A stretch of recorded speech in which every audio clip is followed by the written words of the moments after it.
У меня к тебе просьба. Подпиши вот эти документы. Формальные, знаешь ли. Ты только подпиши, не глядя. Дело-то житейское. Я ведь не посторонний человек. А что это за бумажки? Да так, пустяки. Оформление доверенности. На всякий случай, знаешь ли, в моем возрасте. Доверенность? На что? Давайте я сначала почитаю. Ой, да что ты, доченька? Нам же доверять нужно друг другу. Я же не чужая тебе. Валентина Николаевна, но я все-таки хочу посмотреть. Ты что, не доверяешь мне? После стольких лет?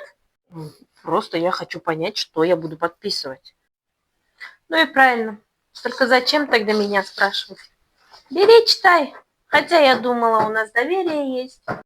Это что, доверенность на квартиру?